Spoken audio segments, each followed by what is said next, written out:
Globalis memang anti negara, anti nasionalis. Kendalinya ada di PBB, WHO, dan sejenisnya. Karena itu, Trump yang agak koslet otaknya menyatakan Amerika keluar dari lembaga multinasional karena tidak bisa dikendalikannya lagi organisasi dunia tadi. Semua globalis yang kendalikan sudah tidak mewakili umat manusia. Dalam 20 langkah globalis mengendalikan dunia kali ini yang terdapat dalam informasi Bosman sebelumnya, dikatakan bahwa nomor 2 ada poin dalam tanda petik melepas virus yang sedikit mematikan dibandingkan flu. Dengan kekuatan berita WHO ini membuat percepatan efek menakutkannya atau terorisme 4.0 dikerjakan oleh WHO. Faktanya sekarang semua sudah terjadi. Dunia mau di-reset, dunia mau digeser pengendaliannya. Manusia dibuat dehumanize, tidak manusiawi lagi. Dibuat tidak berinteraksi, dibuat miskin, dibuat banyak pengangguran, diubah cara hidupnya, diubah cara pikirnya. Semua sesuai maunya globalis. Seluruh manusia harus menggunakan toolnya globalis.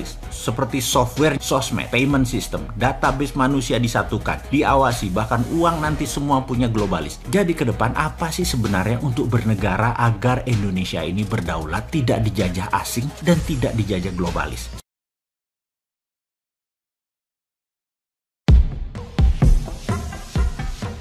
Donald Trump, kalaupun tidak jadi presiden, maka dia adalah pembocor kedustaan besar perilaku globalis cabai dalam jangka panjang ke depannya yang memungkinkan membuatnya akan dieksekusi mati seperti khayalan dalam The Simpsons. Yang terbaru, dia dan timnya lakukan adalah dibocorkannya informasi bahwa ada dana 50 juta dolar yang diberikan oleh Bill Gates kepada WHO untuk menyatakan bahwa COVID adalah pandemi. Bagi globalis sangat penting untuk membuat dunia panik, dan siapa lembaga yang tertinggi yang bisa membuat dunia panik dengan cepat? Ya benar, WHO. Ketakutan yang diciptakan dengan pernyataan WHO ini kemudian kita tahu semua di media mainstream mulai mengikutinya karena media mainstream sudah dikuasai globalis. Media mainstream dunia mulai melancarkan propaganda menakutkan berikutnya dan beruntun akan bahaya COVID-19.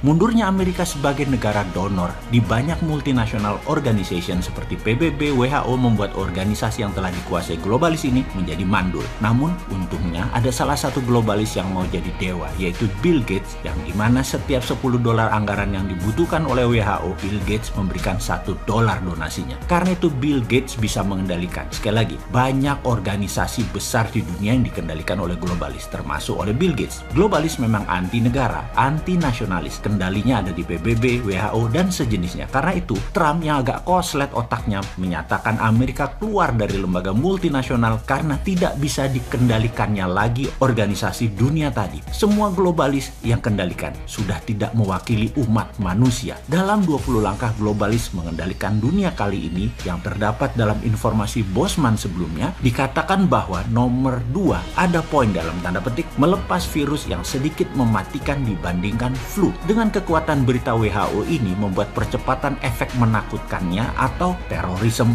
4.0 dikerjakan oleh WHO. Faktanya sekarang semua sudah terjadi. Dunia mau di-reset, dunia mau digeser pengendaliannya. Manusia dibuat dehumanize, tidak manusiawi lagi. Dibuat tidak berinteraksi, dibuat miskin, dibuat banyak pengangguran, diubah cara hidupnya, diubah cara pikirnya. Semua sesuai maunya globalis. Seluruh manusia harus menggunakan toolnya globalis. Seperti software, sosmed, payment system, database manusia disatukan, diawasi, bahkan uang nanti semua punya globalis. Jadi ke depan apa sih sebenarnya untuk bernegara agar Indonesia ini berdaulat, tidak dijajah asing dan tidak dijajah globalis? Sebenarnya sudah banyak informasi yang kita berikan dalam serial 500 video di awal dan dalam 1,5 tahun belakangan ini. Namun ya ada baiknya kita ingatkan sekali lagi. Awal-awal cerita cara cerdas bernegara ini kita sudah ingatkan bahwa ketika Perang Dunia Ketiga terjadi, maka paling ditakuti adalah pada saat perangnya menggunakan battle space. Bukan lagi battleground atau perang di darat, tapi perang di udara. Kita tahu Amerika dan Tiongkok punya armada ke-6, armada perang angkasa, yaitu Space Army. Di Indonesia saat ini hanya punya 3 angkatan perang. Amerika punya 2 lagi selain Navy, Laut, Air Force, Udara atau Army Darat, yaitu mereka punya Marine dan Coast Guard. Ditambah sekarang punya angkatan perang ke-6 yaitu Space Army. Karena itu Tiongkok juga punya 6 angkatan perang, ditambah Tiongkok sudah siap dengan software penanding Amerika. WA, Facebook, IG, Twitter. Tiongkok punya Weibo, punya Renren, punya Baidu, dan banyak lagi di mana semua produk asing tidak boleh beredar sampai produk nasional tersebut menguasai lebih mayoritas dari pasar, lebih dari dari 60-70%. Saran kita,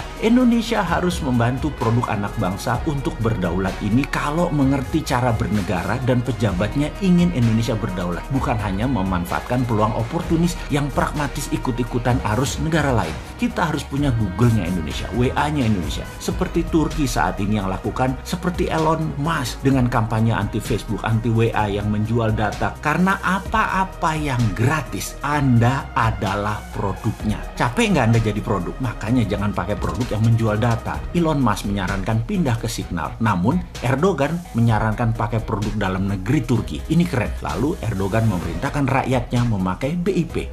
Indonesia bagaimana? Pemerintah sarankan rakyatnya pakai dinaran misalnya sebagai payout system yang di-endorse pemerintah. Salah, nggak jualan produk sendiri. Maaf, jangan.